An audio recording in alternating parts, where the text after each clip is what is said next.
I thought the court battle had ended things, but the HOA wasn't finished. One morning, I woke to the sound of hammers and drills outside my kitchen window. When I stepped into my yard, I froze.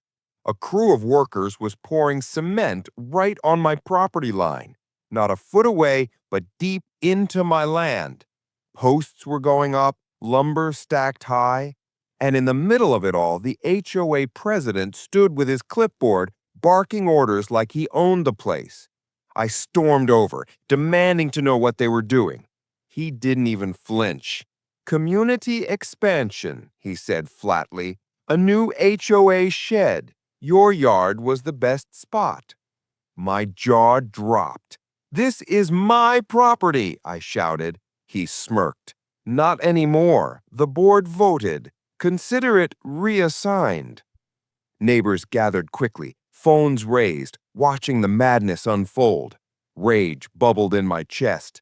I shoved the wooden posts down, snapping them in half. Workers froze, unsure who to obey.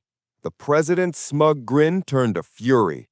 Touch another piece and you'll regret it, he snarled. That's when it escalated. He shoved me hard, sending me stumbling into the wet cement.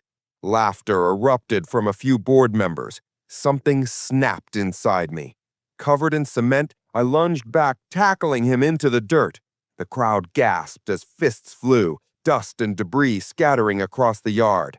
Call the cops, someone screamed. Neighbors cheered as I slammed the clipboard into the ground, pages scattering like confetti. The workers backed away, clearly realizing this was more than they'd signed up for. Within minutes, sirens wailed. Officers pulled into the street, separating us as the HOA president raged about property destruction. I pointed at the mess of cement and posts, still trespassing on my land. Neighbors shouted in my defense, showing video proof. The officers examined the property line, shook their heads, and turned on the president. You don't have any authority to build here, one said. His face went pale. By the end of the night, the crew was ordered to remove everything. The cement was dug out, the posts hauled away, and the HOA fined thousands for illegal construction. I stood in my yard, still covered in cement dust, but smiling.